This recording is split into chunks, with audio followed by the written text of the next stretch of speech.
On Thursday afternoon, I stood on the steps of the Ohio State House with several dozen other members of the clergy at a press conference and rally to demand that Senator Rob Portman vote no on the American Health Care Act when it comes up for a vote in the Senate. To any seasoned observer of our political landscape in this nation, steeped as we are in cynicism and ideological gridlock, it seemed like an uphill battle, if not a quixotic charge at a whole brigade of windmills. We all know where Mr. Portman stands on these issues, and he is not going to be swayed by reasoned arguments or moral suasion. We were surely wasting our time. But the headline speaker at the press conference was Dr. William Barber, one of the founders of the Moral Mondays movement in North Carolina and a powerful Pentecostal preacher.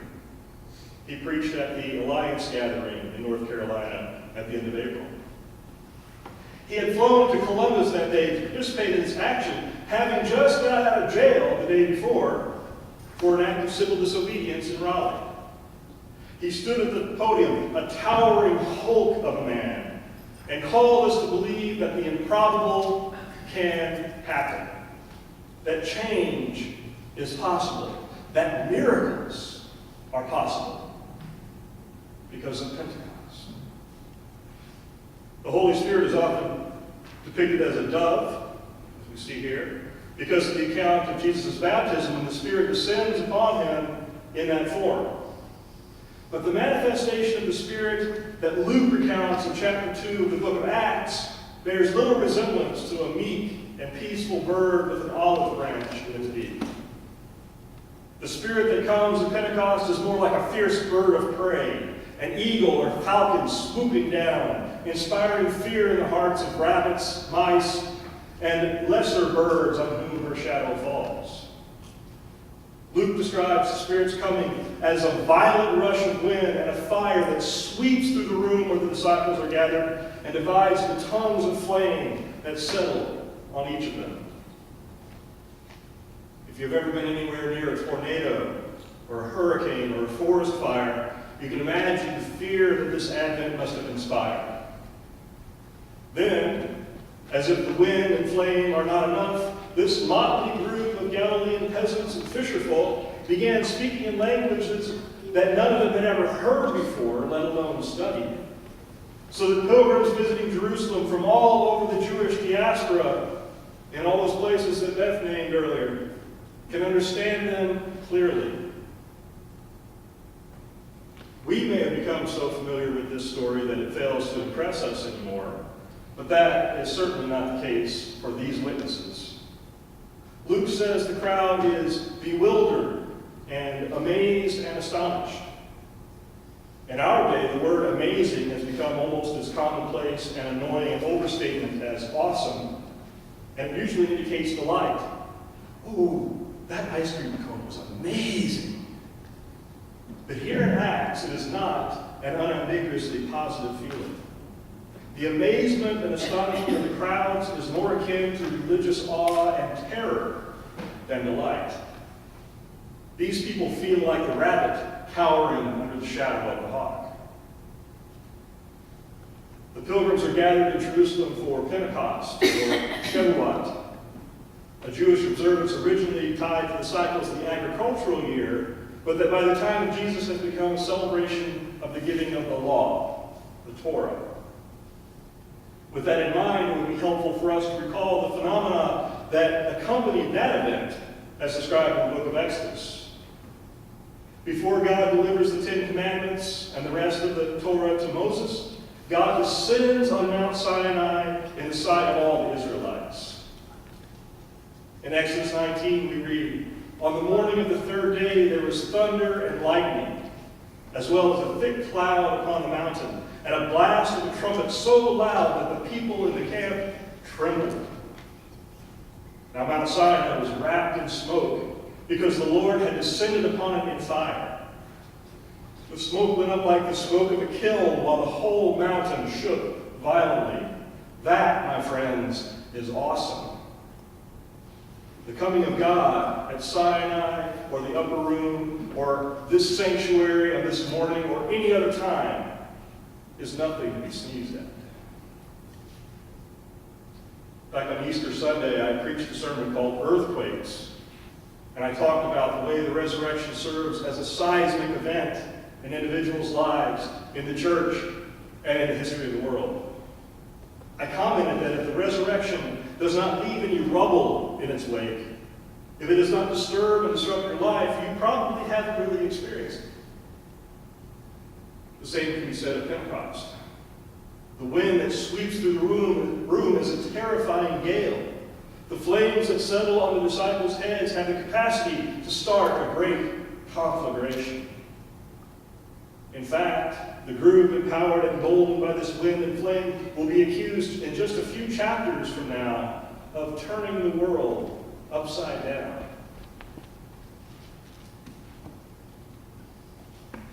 Can the same thing happen in our time? Can we turn the world upside down? As I stood on the steps of the State House, I wondered about the likelihood of Rob Portman changing his mind about health care. Then on Friday, as I read and watched the news that President Trump is withdrawing U.S. participation from the Paris Climate Agreement, I wondered if we will ever stop speeding toward the brink of environmental ruin. As I've learned the details of the President's proposed budget, with its needless increases for military spending and draconian cuts to social programs that benefit the poor, I began to wonder if our country and the world can survive this presidency, let alone make any progress on behalf of justice, human rights, and ending poverty.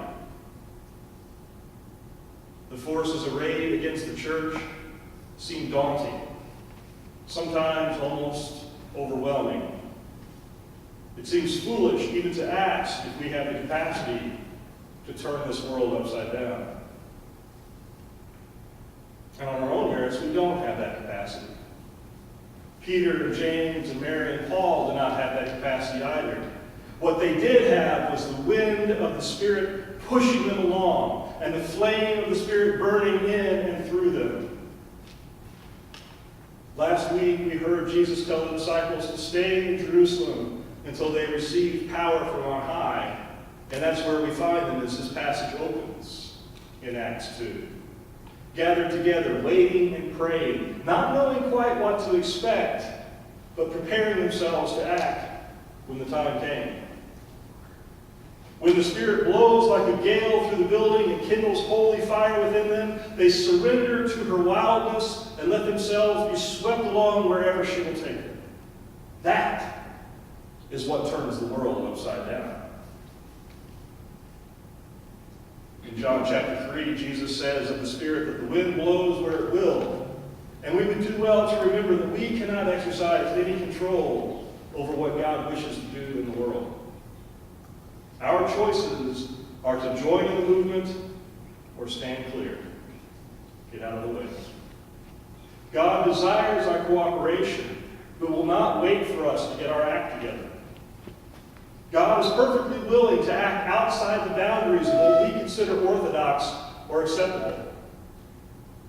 When we cooperate with the Spirit in her work, we get to be among those who are turning the world upside down. We get to play a vital partnership in that world flipping. But we must remember that the power belongs to the Spirit and not to us. And if we hold back, she will turn to another quarter to find partners, and we will miss out on the adventure of a lifetime. On Thursday evenings, our Bible study group has started reading and discussing Weird Church, the book that members of the Council of Ministries and a few others studied during Lent. The authors of the book talk a great deal about church's need for discernment, to discern where God is already at work, and then to join in that work.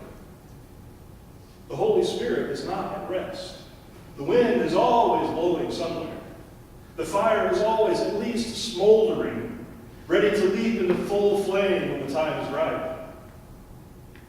Our task is to find where it's happening and make ourselves available for the Spirit's purposes. Like the disciples, we need to be waiting, praying, listening, and watching, ready to spring into action when we sense the Spirit moving. During our discussion the other night, we decided that one of the tasks of UBC or any church moving forward into the future is to distinguish between what is essential and what is peripheral. The non-negotiable elements of church, such as worship, service, hospitality, and so on, may get expressed in different ways in different times and contexts. And our task is to decide which is an essential function of the church and what is a dispensable form that we use to carry out that function. Our tendency, unfortunately, is to identify the form with the function so that we can't imagine carrying out the function any other way. Worship is essential, but singing hymns with piano or organ accompaniment may not be. Maintaining community and practicing inclusion are essential, but having a fixed location and owning a building and grounds may not be. Distinguishing in this way between the necessary and the optional will help us open our minds to new and unfamiliar, in other words, weird ways of being church that might work better in the coming years. Discussing this issue led to another broader question. What is the purpose of the church? We talked about it for a while, and I heard some very good answers about love, inclusion, community, and so on. But I was looking for something that took in all these elements and more in a concise kind of way. And the simplest formulation I have yet been able to come up with for the essential purpose, the raison d'etre, however you say that, not French. Pardon my French. The essential purpose of the church is twofold. The church is to be a colony or outpost of the kingdom of God and a delivery system for the gospel. I believe that these twin purposes cover a lot of ground and therefore can serve as the touchstone we need to help us differentiate between what is essential and what is not. To say that the church is an outpost of the kingdom or reign of God is to say that our purpose is to live out the principles of God's reign in what is essentially enemy territory. Right in the heart of the domination system, the church is to embody the justice, compassion, equity, and reconciliation that Jesus came to live and teach. The church is to live by the values of God's reign, the countercultural values of servant leadership, sharing, debt forgiveness, and radical hospitality. That's what the Jerusalem disciples did in the wake of their Pentecost experience. That's what led to the charge that they had turned the world upside down. To say that the church is a delivery system for the gospel is to say that the things we do and say, every activity we pursue and stance we take, must reflect the good news of Jesus Christ. If we do anything that fails to communicate the gospel, or worse, that serves as a stumbling block to others being able to hear and receive the good news, we must eliminate it with extreme prejudice. It means further that our goal should be to remain flexible and live, never becoming wedded to any one way of carrying out our task of communicating the gospel. The moment any of our methods or tactics becomes ineffective or obsolete, we should jettison it in favor of something that does the task better. That's what the Jerusalem disciples did after the Spirit's wind and fire overwhelmed them at Pentecost. The traditional name of the book of Acts is the Acts of the Apostles, but it's really the Acts of the Holy Spirit, who repeatedly eliminates obstacles to the spread of the gospel and the advance of the reign of God. The disciples have to continually reassess their methods, presumptions, and prejudices as the Spirit leads them out of the safe and familiar enclaves there in Jerusalem, into encounters with Hellenists, Samaritans, God-fearing Gentiles, and finally full-on pagans in the heart of the empire in Rome, demonstrating at every turn that the gospel, the kingdom, and the grace of God is for everyone. Everyone. No exceptions, no exclusions. The song that the Found Cats sang earlier captures that point explicitly and I think profoundly. Gays and lesbians, demagogues and thespians, sex offenders, tax collectors, war vets and rejects, blue collars, white collars, warmongers and peaceniks, meat eaters and wife beaters, racists and sadists, xenophobes and chauvinists, foreigners and aliens, artists and pornographers, all and sundry.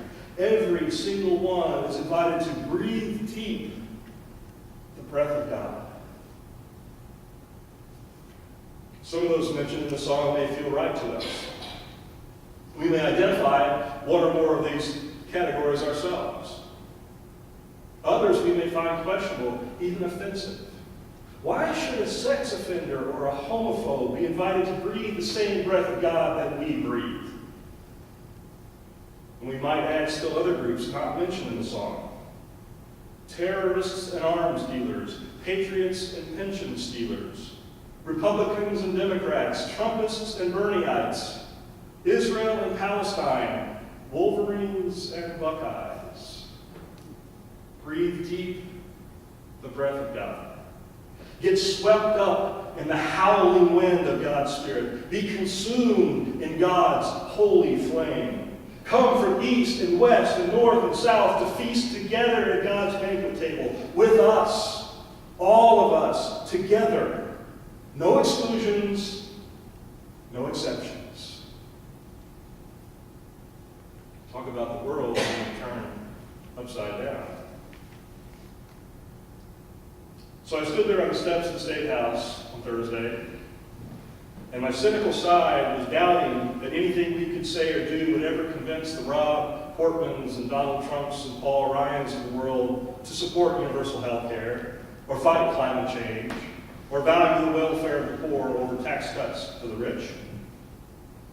But as Dr. Barber continued speaking, I felt something loosen up inside, and hope started to win out over cynicism.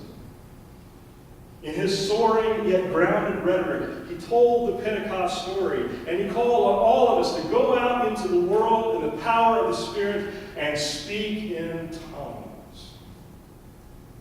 Not the unknown tongues of ecstatic worship, but the nearly forgotten tongues of morality and religion spoken in the public square. The tongues of right and wrong, of sin and virtue.